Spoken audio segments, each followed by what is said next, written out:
no one is smarter than anyone else and no one is more talented than anyone else. We all have access to infinite intelligence and creativity, but the only difference between us is how much permission we give ourselves to access it.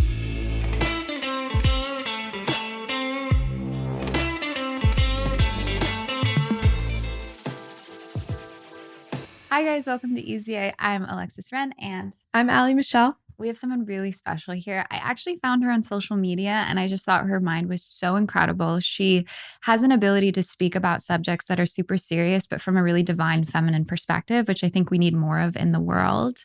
And we're really, really excited to welcome you guys, Dellara. Oh my God, you are so kind and so generous. Thank you. It's so fun and exciting to be here. And I'm really excited to get into some topics that, like you said, are like deeper, but we can totally approach them from a place of play and a place of joy and a place of love and all the good things. And I just feel like right now there's a lot of uncertainty in the world. And so it's really important for like us to lean into each other and kind of check in and be like, where are we at? And then what do we do? So I'm excited. Can I just say, this is our first time meeting. Yeah. And I was going to say this off camera when we weren't recording, but I wanted to save it for on camera. But you have such beautiful energy. Oh. Like I have this very specific feeling I get with certain people. It almost feels as though someone's petting my head when I'm around them. Do you ever feel? I don't know. I've heard you say this. Yeah, it's this. Yeah, and I immediately felt that as soon as you hugged me. So I just want to say, whatever you're doing from an energetic perspective, it's really working. You have really amazing energy. It's so mutual, and something I always say is like, at the end of the day, real recognizes real. So that. Whatever, like you're picking up from me is a confirmation of that, reflection of you. So I pick it up as well, both of you. I love like your energy together as well. I understand. So you said sister, and we'll defy that. Yeah, and then I think I think I saw something where it's like we're friends, and I'm like, okay, like what's the story here? So the story is, she was my best friend when I was 12, and when my mom passed away, her family adopted me when I was 17. Wow. So that's why we definitely consider ourselves sisters, because one, we have more of those sister tendencies, but also because we've truly, we've relearned what it means to be family through each other. Wow. I didn't know. I actually am not, this is our first time meeting. Yeah. So I wasn't familiar like with your background and with your story. And I can only imagine, first of all, like the strength of the bond that you guys have going through that experience together, but also how an experience like that would shape your identity over the years. And I think that's so beautiful. And I feel like it's objectively, it is a very heartbreaking thing to go through, but that contrast ended up revealing and pulling back something like so beautiful that maybe couldn't have been revealed otherwise. That's true. And it just makes me think of, there's objectively a lot of pain and like heartbreak around the world. And that's something that like I have started to become more sensitive and privy to like the last couple of years. And I think the reason why is because like when you're trying to survive, like you can't really tap into empathy as much. And I feel like so grateful to meet like this new version of myself that can I feel like I have like a new set of ears in a way and like a new set of eyes where I can process and like understand things and then be able to, from kind of like my background, be able to offer a more hopeful perspective and a solution-oriented perspective, because I'm such a believer. Are you guys Abraham Hicks girlies? Are you guys familiar? Yes, okay. I was listening to her this morning. Me too. She's I think, like my mom. Yeah, I just she's everything. And what I love about her is she takes such a lighthearted and fun approach to energetics and like manifestation, of course. And I love like when she infuses humor and she's just like silly and fun. But I think what her core teaching is, and what I think is really important for us to like start the conversation, I think like there are a couple of truths and values that I have as we're getting to know each other, Yeah. that's important that like I share. And the first thing for me, which is like an Abraham Hicks thing, is that I really believe that reality creation is how long you can gaslight yourself into staying in a positive vibration for Gaslight a is so long, true. literally like, Yeah. and I struggle with discipline in a lot of areas in my life, which I think a lot of people have a hard time believing because of like my formal education. And I like have these certain like accolades and experiences. But I was such a non-traditional student and non-traditional like kind of person as I was going through all of those things. And discipline in a lot of the traditional areas came so difficult to me because I was always questioning systems. Like from a young age, I was just like, why are we doing it this way? And like, am I crazy because I didn't have like enough courage also like as an undocumented person to like speak up, because like then now I'm way more visible, which makes me more of a target. But going back to this idea that you're gaslighting yourself into like staying in a good mood, I would argue that my strongest form of discipline at this point, and I think it speaks to a lot of the dreams I have a lot like been able to make come true in my life, is the discipline to, no matter like what situation I am in and no matter how difficult it is, because it's not easy to get yourself from a negative vibration into a positive vibration.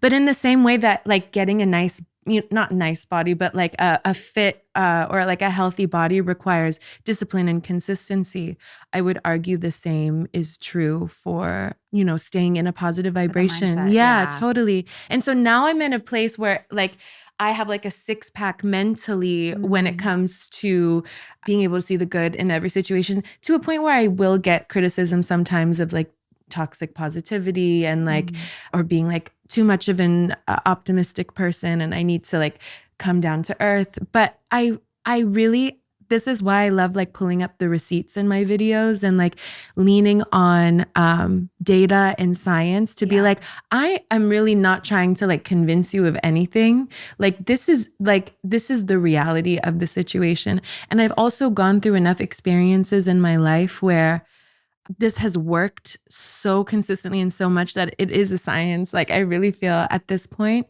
And so that is like something a message of not just Abraham Hicks, but so many incredible thinkers and philosophers over the last thousands of years. Like they've been saying this, and we unfortunately have a difficult time believing it, because I think the world, and it's not their fault, is still, I think like collective consciousness is very much like a 5-year-old right now. Like we're still very much in our infancy as humanity. And so we are still kind of stuck in this illusion that we live in a scarce world. And like I am such a believer that we don't in every way. Like I believe that we live in an abundant world. But the other like value and truth that I truly believe is that no one is smarter than anyone else, and no one is more talented than anyone else. We all have access to infinite intelligence and creativity, but the only difference between us is how much permission we give ourselves to access it. And so I think it's like, unfortunately, when people think they live in a scarce world, they think like, if you have something that means less for me. And when you realize and when you know that's not the truth and that's not the reality, I want to go to a party where like everyone's there, everyone's showing up as the best version of themselves. Everyone is, safe and healthy and joyful and loving. And it's so like, why would I want to gatekeep the ways to become like that type of person? And so I've just kind of been spending the last couple of years navigating this like very quickly changing world. Obviously through technology, like that's what's kind of rapidly changing everything. And I think a lot of people like are trying to we're just going through things that we've never gone through before as a collective. And so as someone who I feel like has been privileged enough to realize these truths, I just like want to share that as much as I can in whatever way I think makes sense that day. And sometimes that's, a video about an idea or like a current event. Sometimes that is just like me showing up as myself and expressing myself. Sometimes that is through like music. Sometimes that's through writing. And it's changing. And the other thing I feel like, at least in the creator world, is like this idea that you have to be really consistent. But I'm starting to question that as well, because I'm thinking like, who benefits from us being like consistent, throwing things into a black hole? Yeah. And just like, I mean, if you think about like the channels that are hosting kind of us coming on and talking and sharing our lives, like it's like the TV networks now. So like they benefit, of course, from us being on a consistent schedule. But I think if you look at nature, like nothing is, There's breaks. There's seasons. Yeah, exactly. And even like TV shows had seasons. And I think it's important for us to like kind of question like why should we subscribe to certain things and not others, and make sure to always return to this like idea of like, is this bringing me joy? And if it's not, even if the world is saying, well, you're supposed to do this, to like listen to yourself, because that is the most, I think, like credible source. We're at a turning point right now. Yeah. There's so many things I want to talk to you about, and I love how you touched upon so many different subjects. I want people to learn a little bit about more of your educational background, because what I find so incredible with you is that you've maintained this positive outlook, this aligned outlook, while also going through these nitty-gritty conversations. And we need that. So tell us first, where did this start? I know you went to UCLA for your law degree, and then we can go from there. I grew up in Southern California, in Irvine, which is a very unique city because it is a city that used to lean further like red, right? And throughout my lifetime started leaning the other way. So I was in an environment where I was like, people like are very adaptable here. It was also lots of a high like immigrant population in Irvine as well. And so I grew up completely like passionate about music, and that was my whole life. And you have a beautiful voice. By the thank way. you Really so much. Thank you. I didn't see myself doing anything else. I graduated high school a year early to move to LA to pursue music. I was like, this is for sure what I'm going to be doing, to the point where the deal I made with my parents when it came to moving to LA at 17 was like I would stay enrolled in school. But I was so passionate about music that I was enrolled in school, but like I was not doing well in school, to the point where I had like a really like a 0.4 GPA. Like it was bad. Yeah. And it wasn't that I knew, like I was always capable the whole time, but my energy was somewhere else. And then I realized that the music industry was incredibly exploitative. Yeah. And so I didn't know what to do. And I just was like, okay, I guess I just have to move back home, like with my family, and just go to school, I guess. Like I enroll in a community college, and one of the first classes I took was a communications class. My professor happened to be the head coach of the speech and debate team. And I loved performing like growing up. And so I noticed in class, like I didn't mind public speaking and I didn't mind giving speeches. I kind of liked it. I thought it was like fun. I liked like the nerves. I liked it, and I liked communicating. So I loved giving speeches. And then my professor was like, will you join the speech and debate team? Which I was apprehensive about. But I'll never forget, there was a cute guy on the team. So I was like, let me try it out. If I don't like it, I can always quit. But like, I've always been really motivated in my life, like through crushes and like cute boys. And I can't deny it. I just have to kind of allow it to guide me. And I'm so glad it did, because I ended up falling in love with it. And it totally like changed my identity and my mind. And I did really well. I became captain of my team. We won 2 Wow. consecutive national championships, and we were like traveling. And I was like, I haven't felt community like that before. But also I was like, my mind was becoming so exposed to like so many different issues in the world and different perspectives. And the thing about speech and debate is you don't choose which side of the debate that you Oh, are interesting. debating when you're in a competition. You literally get your topic 30 minutes before, and then you like, it's like a coin flip or like whatever the system is for that tournament. So it really forces you to, stretch your mind, expand your mind. And I attribute so much of like my identity today to speech and debate. And one of the things I really champion and really like want for the world is for speech and debate to be accessible to every kid in the world. Because if we can speak to each other with more empathy and more of an open mind, I think it would solve so many Yeah. problems. But then, okay, so I did, 2 years of speech and debate, and then naturally it was like, okay, well, what do I do with these skills? And that's when law school made sense for me. But because I was such a creative at heart, and because like really in my heart I still wanted to be a musician, I was like, okay, UCLA has the best entertainment law program. Mm. I'll become an entertainment lawyer, thinking that was somehow going to fill like the void in my heart of like being a true creative. And I got there and I was like, I don't want to do entertainment law. Like, this is not aligned with my soul. I don't think this is where my skills would like be best used. And so then I started to become really interested in the intersection of technology and the law, because I was noticing, I'm like, the world's changing really fast and the legal system isn't. And like, Mm.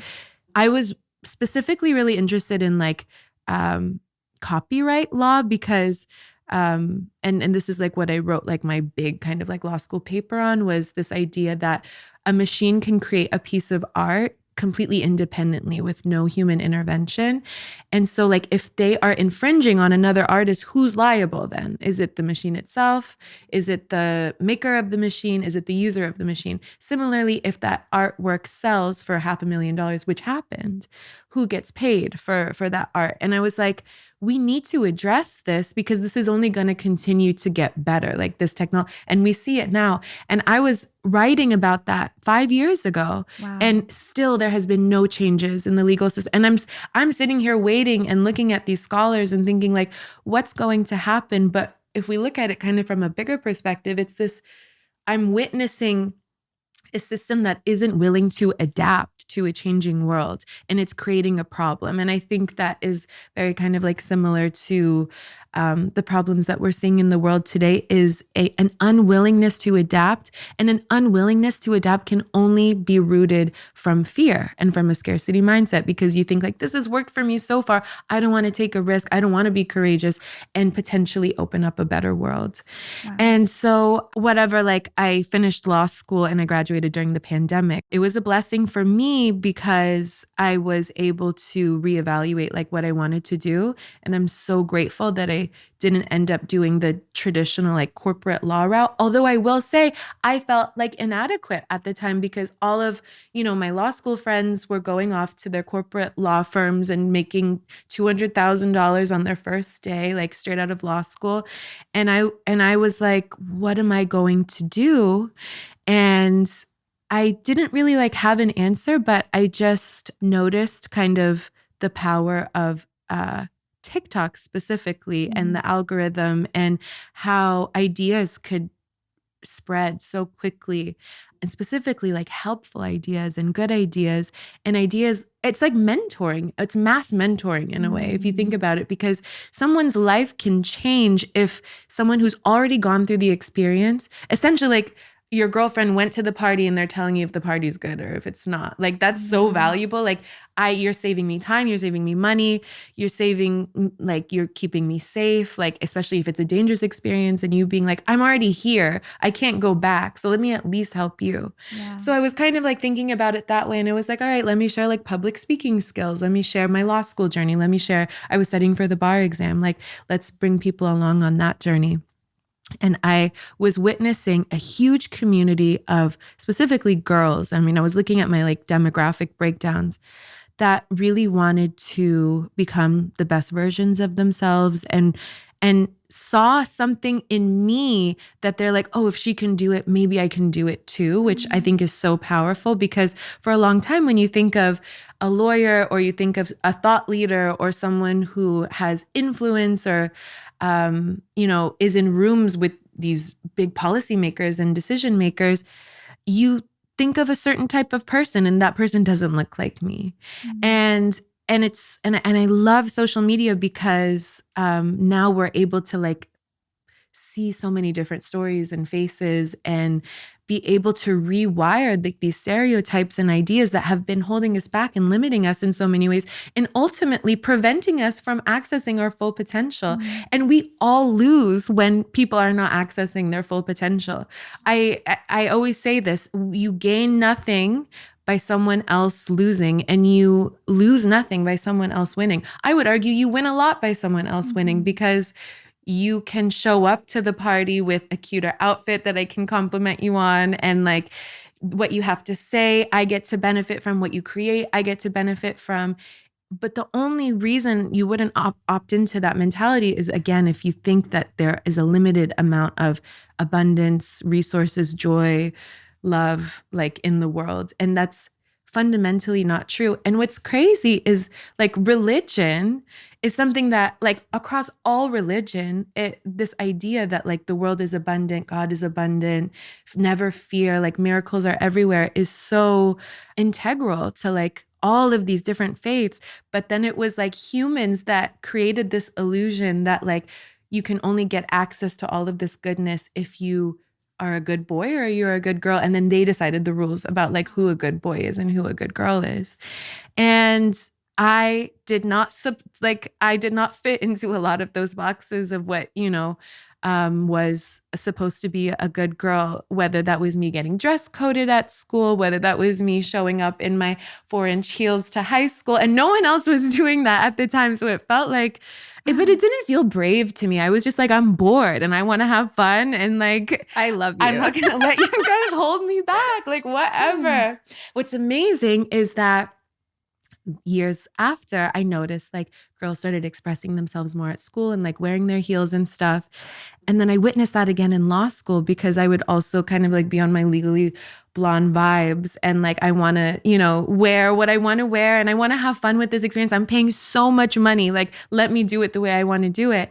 And the only people that would like kind of look at me sideways were the boys, and the girls would come up to me and they would say, like, I love that you wore that outfit because now I feel comfortable to wear my outfit. And it's like, again, this community idea and giving each other permission to like show up as your authentic self. And I see social media doing that on a mass scale. So I'm like, if I get so much joy, through these personal experiences, like why not just kind of scale that, which is really like my overall mission. Like I still have so much to go in my personal growth and reaching my fullest potential.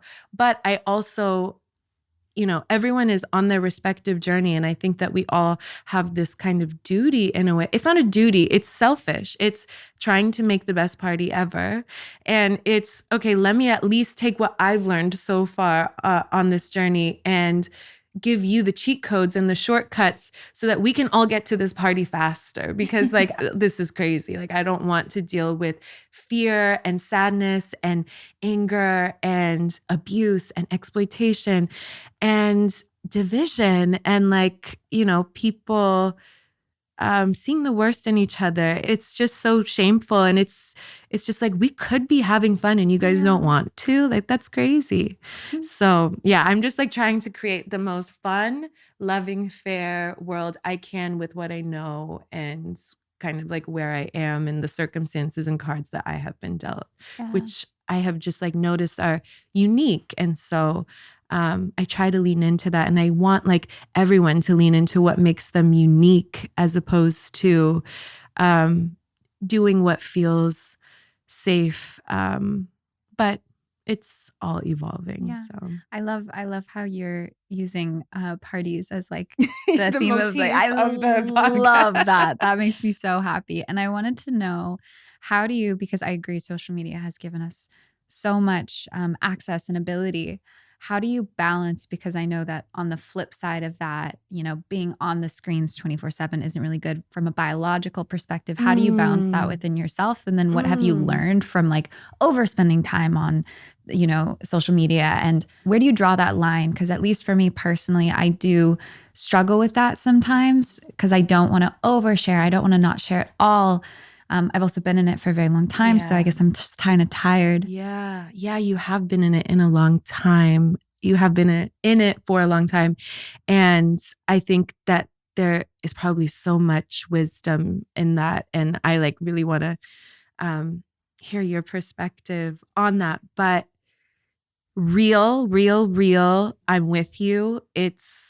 I feel the compulsion. And that's the part that that's when I break my own heart, because I feel like I'm breaking a promise to myself when I kind of give in to those impulses. I made a video actually, I think like a year ago.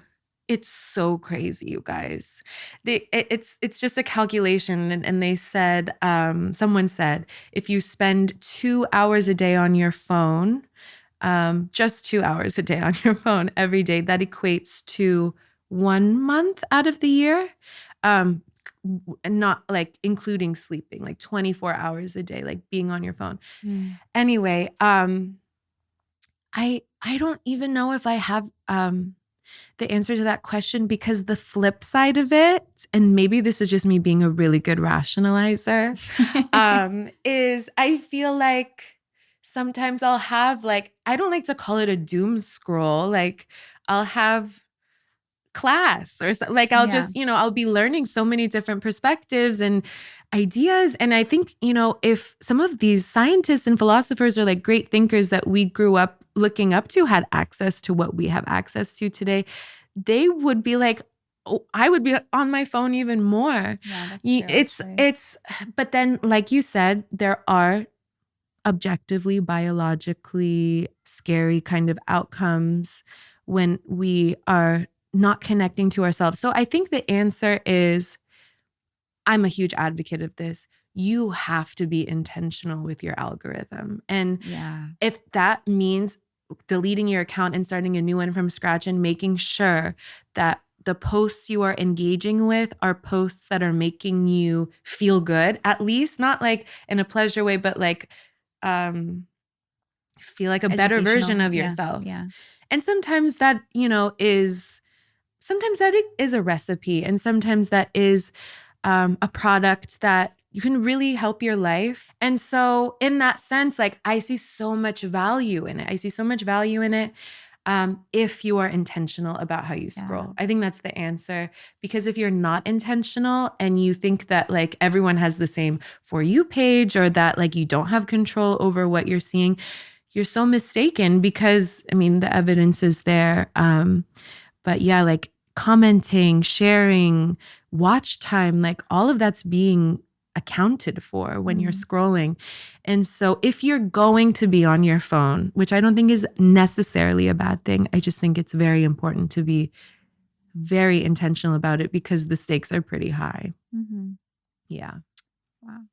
That's such a good answer. Yeah. It's a Wild West kind of world that we're living in right now. So like, because we haven't gone through these experiences yet. Like this is all pretty brand new. And so it's really on us to like help each other. And yeah, it's just important to also be intentional about the ways that we're doing that and creating these worlds. I'm curious how you filter that, because you are someone who is very brave in using your voice for polarizing topics, no matter how the reaction is. But you do it in such a feminine way and such a loving way, but also a really honest one. And I'm curious what you think the balance is of leaning in and remaining informed, but also I don't really know where to get my information from that I can trust. Yeah, I think that independent everything is next. I am such a believer that our best days are ahead of us. Like everything's getting better because access to information through technology is being democratized in a way we've never seen before. And it doesn't matter what your socioeconomic background is and who you are, like the access people have to information and education now is really unprecedented. And something that I think about is like, once you know something, you can't unknow it. And there are a lot of people who have an agenda to like stifle access to information and stifle education, but that's never going to work because you're fighting against a force that's there's nothing that's going to stop this.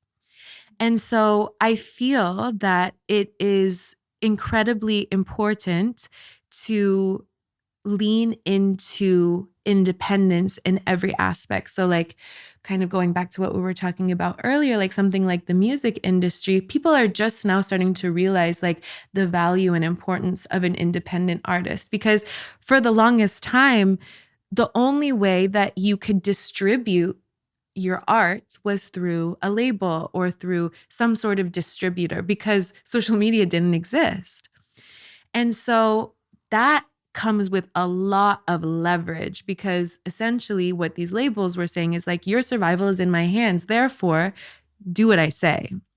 And so who's to say that that can't be applied to every industry, including something like news, including something like education, including something like acting, like modeling, like I really think like independence is the future.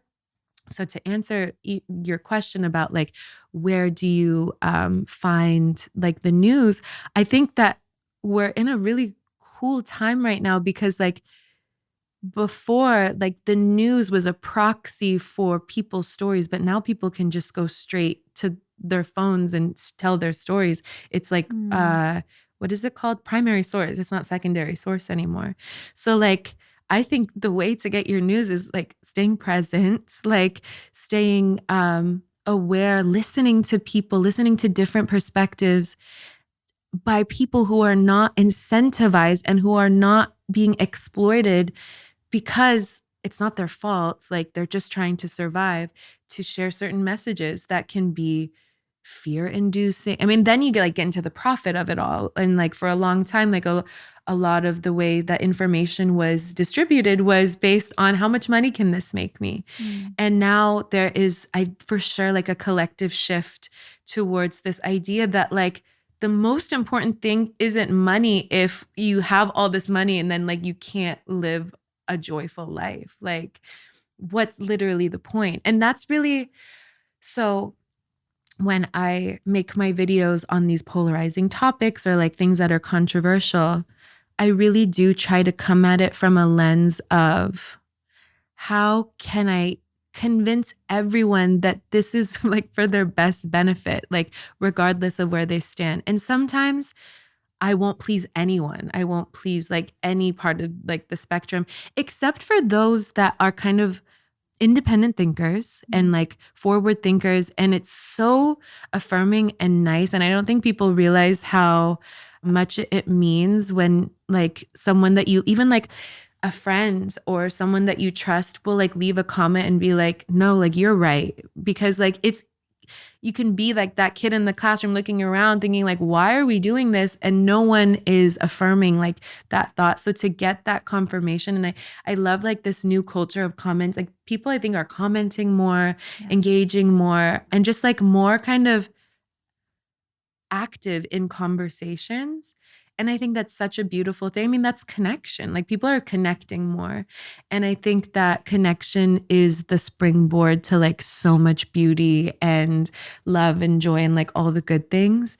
So I try to come at it from a perspective of like, let me share my truth like as best as I can. And this is why I really lean into the studies and the science, because then I don't have to make you believe me. Then I can just be like, you don't have to believe me. Like I just have the receipts, but like, let me just be the one to share it and use my platform to like disseminate the information. And that's why I'm also like such an advocate for more people doing better research and just like leaning into education and becoming independent. I made the most recent video I made was like, you can only avoid exploitation if you are not just financially independent, but also emotionally independent. And we cannot deny the fact that like women only started being legally able to open a motherfucking bank account in, I think it was either 1975 or 1979. I should know the year. Yeah. It's like 50 years, 40. It's not that long ago. It's not that long. And like to purchase a home or to, you know, just this idea of financial, like where women are at right now in terms of financial independence is absolutely unprecedented. So of course, everything like gender dynamics are going to change as a result. But it's an amazing thing that this is happening and something I want to like continue to advocate for, because as you become more independent, you can't be exploited in the same way that it applies to like all those industries. It also applies to like the individual. And so I noticed in my, like, I didn't become financially independent until I was like 28. My life changed so much in my interpersonal relationships when I achieved that independence financially. And then emotional independence, being able to self-source your love instead of outsourcing your love, will change your life so much as well. Because I actually wonder, like, what is more powerful, like being able to dangle love in front of someone or dangle money in front of someone? Like both are pretty, they will motivate you to behave in a way that is not who you are. Because it's a survival thing. We're like I said, we're still very young as like a consciousness. And so I'm really excited because there's no way we're going back. Like everyone's getting more independent. And so in a world where less and less people are exploited, more and more people can actualize their full potential. And as more people actualize their full potential, everyone gets to have a better time when you subscribe to an abundance mindset. But if you're still living in a scarcity mindset, that's a very scary reality, because now you're thinking, oh my God, something's being taken away from me.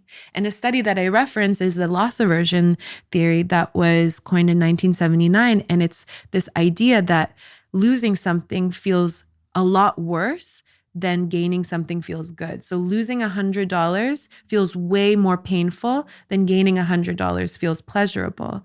And so when you have a certain amount of privilege and you notice it, and you're subscribed to a scarcity mindset, you think that someone else gaining independence, well, I mean, think about it. Like, so for a long time before women were financially independent, men could get away with a lot because like they were just getting away with like the bare minimum because they could. And we can't blame them, because I just think of like, I think of humans as we're really not that different from algorithms and machines. Like that's kind of like a take that I have really I was like exposed to like 5 years ago, and I haven't been able to like unthink it.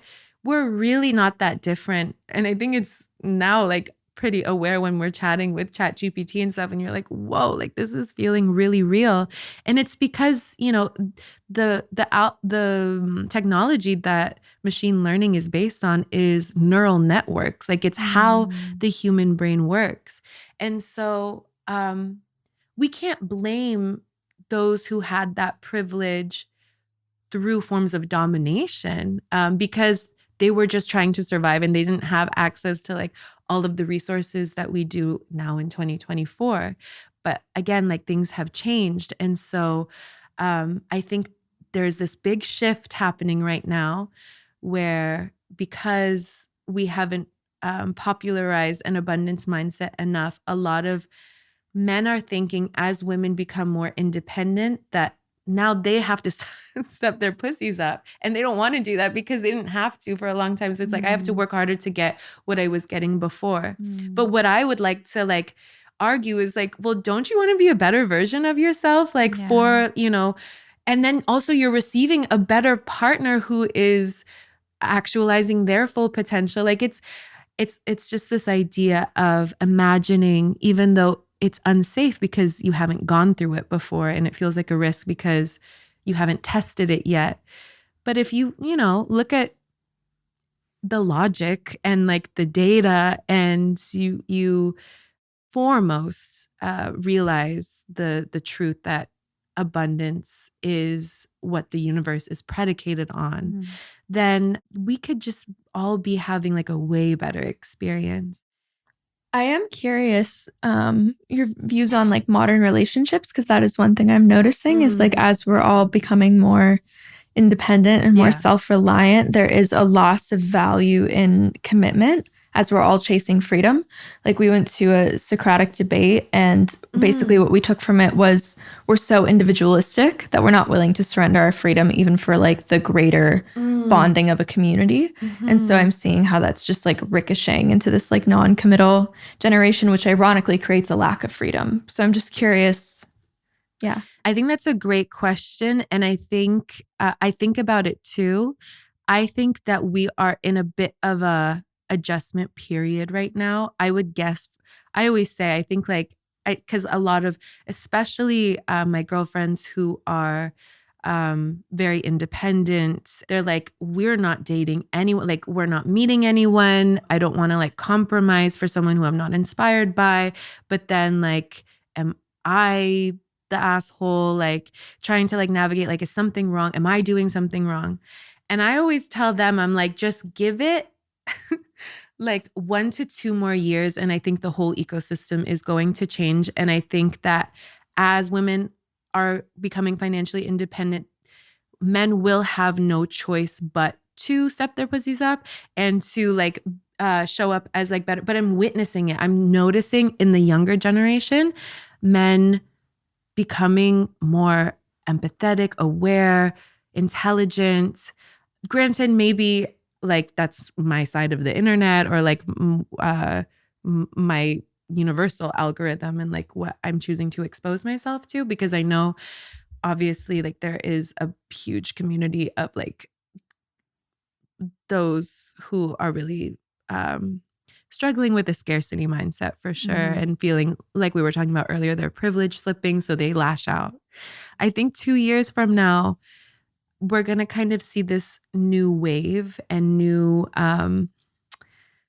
renaissance in a way where the options are going to be plentiful and the party's going to be really poppin'. And like, I'm even noticing when I'm going on my walks and like my hikes, like everyone's getting a bit sexier. Everyone's getting cooler. Like I'm noticing like content getting better. It's also access to information, and going back to like this, like everything's going to get better because of that. But we are going through this adjustment period right now where it's like pushing back against all of these changes.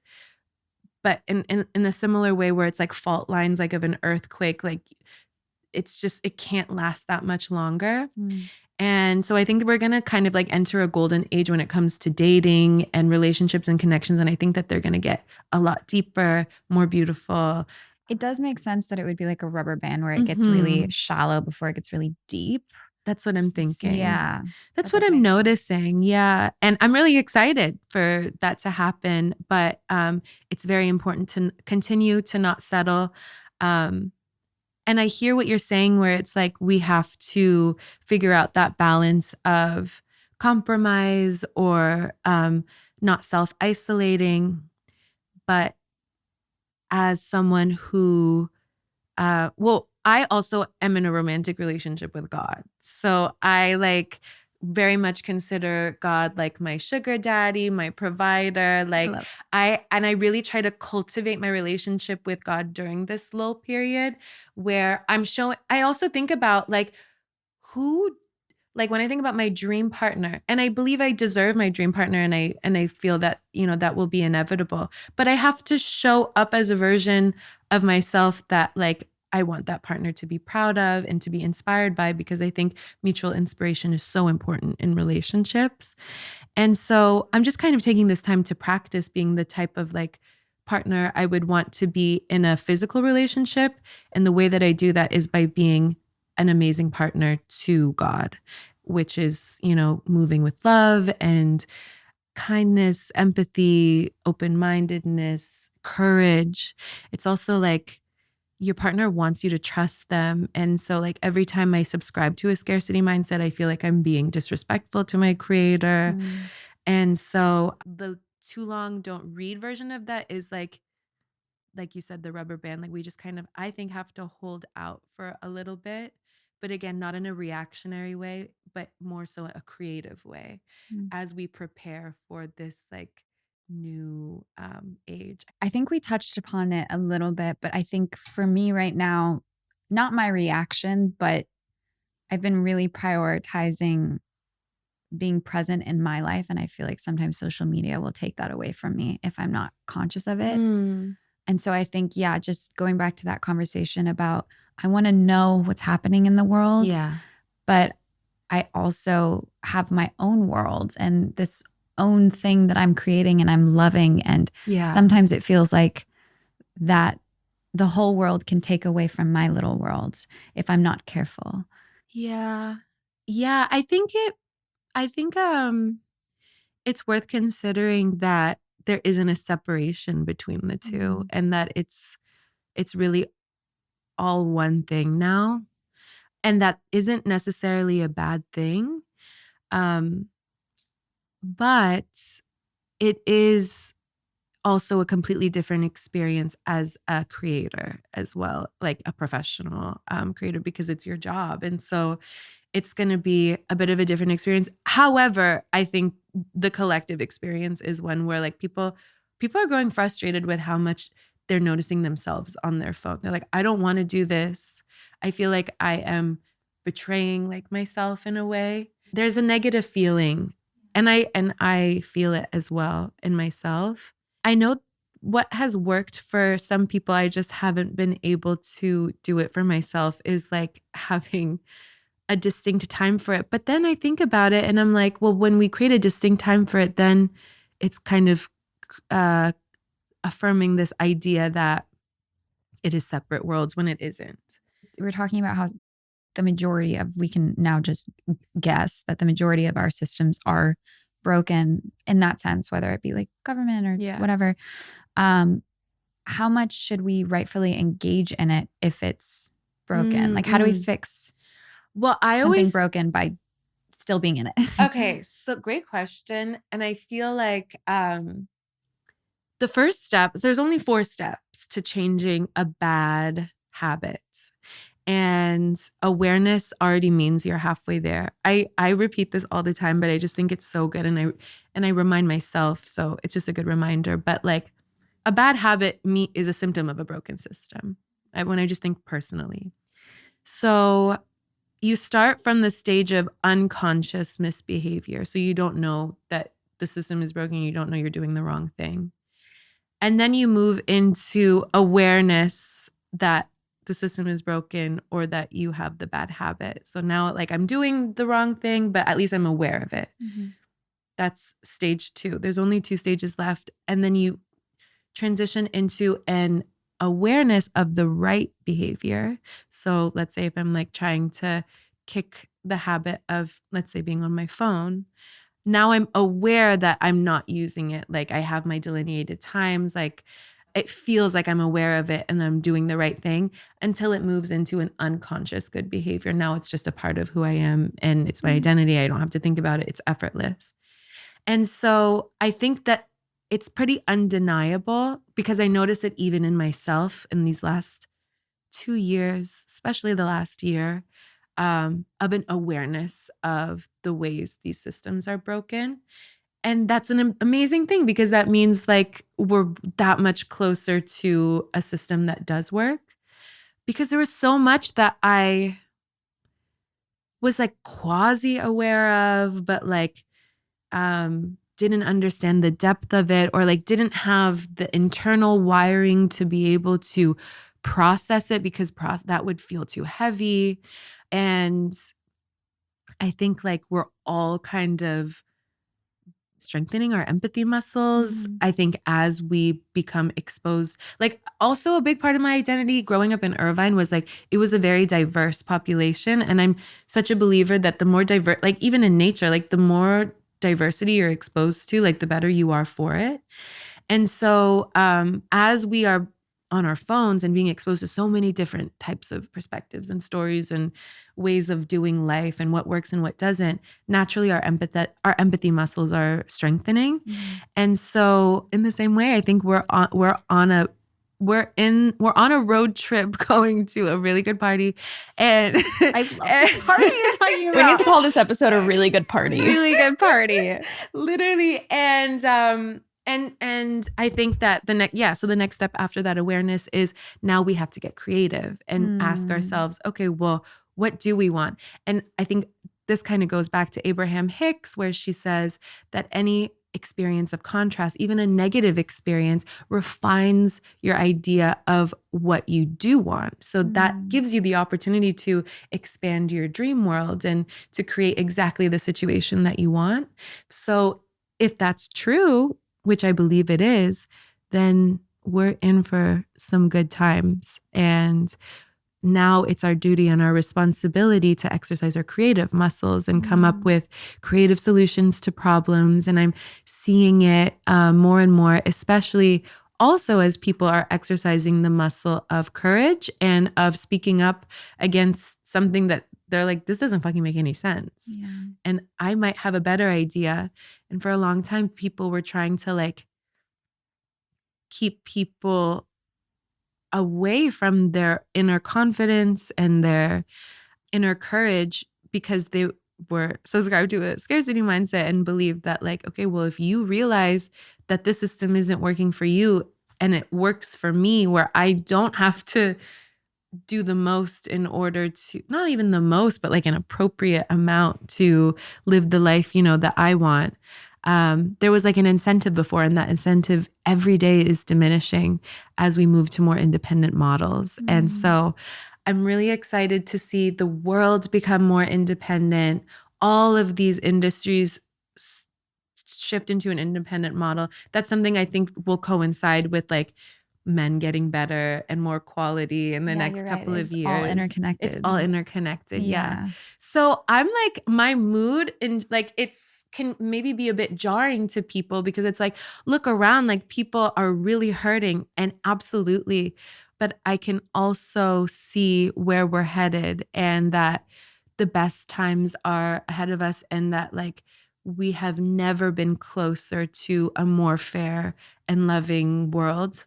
So I can't help but walk around with a smile on my face and like be in a state of joy that thereby allows me to create my reality more effectively. So it's all a nice little cycle. Yeah, it's true. All of these things that may not be good in the world, we're creating all of these amazing solutions to it too, but there's just not enough exposure to those things. And so all we're seeing is just this negative, aspect of it. And I think that's, I think one of the things that breaks my heart is the healthcare system, because it's really hard to have a clear mind when there's microplastics in your body and pesticides and poison. And so, let alone the food quality, water quality.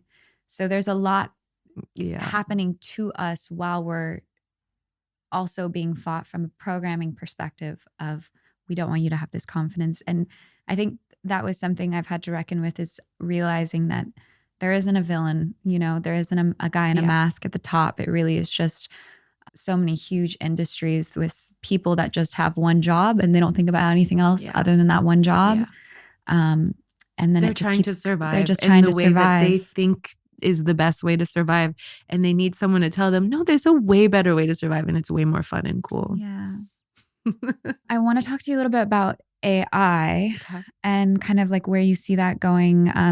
Let's talk about it from like in the music industry and the entertainment industry. I would love to hear your opinion about that. Yeah. I have a couple of takes about AI in the music industry and where I anticipate the music industry headed because of how good AI is getting with creating songs. It's already, all art. It's making great stuff that humans want to consume, and that also humans are not able to distinguish between what's made by a machine and what isn't. Mm-hmm. And so then the question becomes, well, people like what's rare. That's been true for a long time. And so the question then becomes, what is rare then? Mm. And I believe that what will become rare when it comes to music and art and storytelling is context. So I think that albums that are created alongside a story, like for instance, Rosalia is a artist that I really love for so many reasons. And I anticipate, I mean, I have no idea, but I anticipate that her next album will probably be heavily inspired from her relationship that was very public before, and there was this public breakup.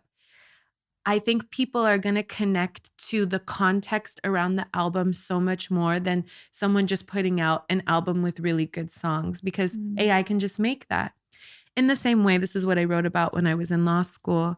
When photography came on the scene, there were a lot of fights against copyright protection for photos, because they're like, this isn't art.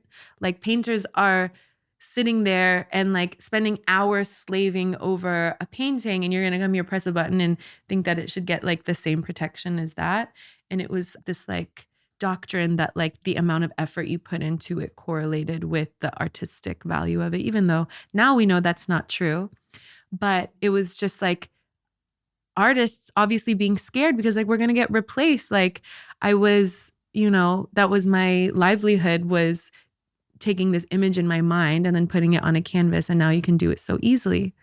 And people called it magic in the same way like people are calling AI right now, like all of the same criticisms. But what ended up happening as a result is artists had to ask themselves, what can I do that a machine can't? And that's when we started seeing abstract art like blow up, and like different, more creative ways of expressing things. And then also like more like people wanted to know like this, like who the artist was behind the painting, instead of just like a picture of a landscape. Like they wanted to know like what was the story. So similarly, I think the exact same thing will happen. There's so many parallels, not just in the legal history, but also in the societal like reactions to everything, that I think music and all forms of art are going to become a lot more contextual, and like they're going to like break rules. Like I think we're going to see like things that AI wouldn't be able to predict. Like, so what an AI would predict is like, a song is about 2.5 to 3.5 minutes and like uses this structure because this is what's been used for so long. And so I imagine people will start to like kind of disrupt that and be like, oh, I'm going to put out a 30-second song, which kind of we're seeing like on TikTok, like people really love, or like what Frank Ocean did on Channel Orange with like a 10-minute song, Pyramids. That was so different. And people, I think, really just loved taking risks more, and essentially, asking themselves, what can I do that AI can't? And the only thing that I'm very curious about is how the legal world will react to it all, because there's still no answers or solutions to like what the copyright issues are going to be, and how all of this is going to get restructured. But I kind of have this, it's not a conspiracy theory, but like I have this idea that gets me excited, where I'm like, okay, maybe the legal system will get to a point where it will have to kind of defy the precedents of when they can change a law and when they can't, because of how like fast technology is evolving, which will allow other things that haven't been able to change for a long time because of the bureaucracy of it all. And like, well, these are the rules and this is how we've always done it. It might be like the unleasher of being able to like adapt and change to other aspects outside of art, but like the systems, like the food and drug and like all of that stuff. Yeah. I wasn't even thinking about what I was putting in my body, like food wise, until like 6 months ago. I was just like, I want to be, fit and I want to look good. But like thinking about the quality of what I'm putting in my body, and like, I think a great way to think about it, it's like, what would you give your child, and why are you not treating yourself with like that much care and love? And I've had like a huge mental shift ever since, and I'm grateful for it. I just only wish that like I knew sooner, but we're just doing our best out I think here. that's the amazing thing about the body, though. Yeah, It's true. like a car. If you just understand how to help it and maintain it, Yeah. it'll just keep running. It's when we don't know and don't recognize how to maintain it. And I think that's what our healthcare industry is. Yeah. It's where it's not really striving, there is no education around how to help our bodies prosper.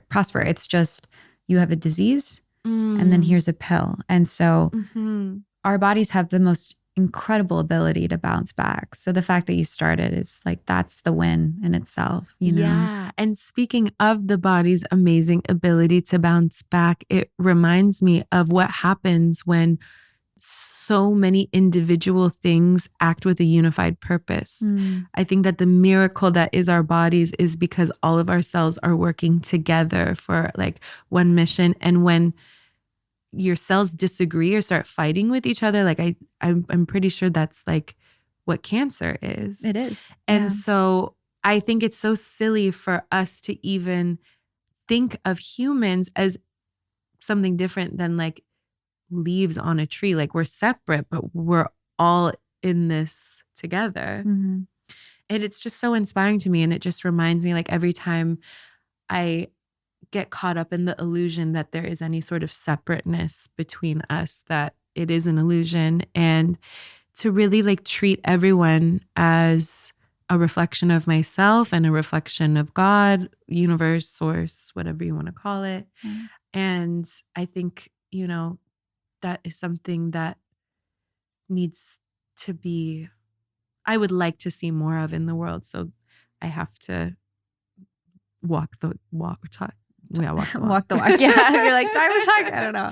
Yeah. Wow. I feel like we tackled so many amazing subjects. Like you have such an incredible way of articulating it. It's also from a fun perspective, which, we hear from a loving perspective, but you also make it fun to talk about these topics. So we gotta have fun. Yeah. And I think that's like really the main message of this episode is like, how can you not only be in love, but also have fun and go to that party? Yeah. And I feel like party girl era is like in full swing right now anyway. So we might as well use the terms that, are resonating with the girls right now. But I've always loved a good party. No, us too. We always talk about, just trying to find that space where we can just have fun, and the music is for the girls and the hips, and we can just we're doing it for us. Totally. Yeah, with no fear and nothing to lose, and just like good vibes. Yeah. The other day my friend Alyssa said every woman should find stillness in stilettos. Oh, I just love that. Oh, I love that. I feel like that's where we're all at. Yeah, it really is. I can't walk in stilettos, but I like the metaphor. Oh my God. You should dance in them, even if it doesn't feel good, until over time, just the exposure, before you know it, you're great with strutting. Exposure therapy. She's putting it in ice bath terms for me.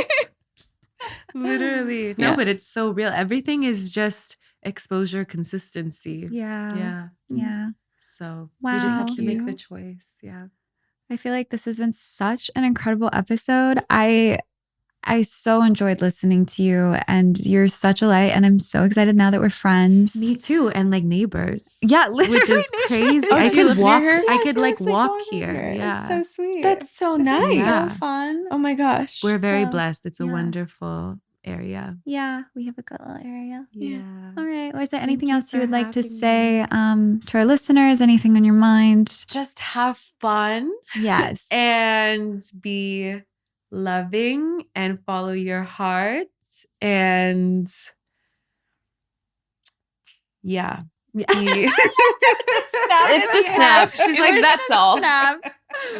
All right. Well, thank you guys so much for having me. This has been wonderful. You girls are just radiant beams of light, and it's so wonderful to share space with you. Thank you. Yeah. Well, thank you guys so much for listening, and that's all, folks.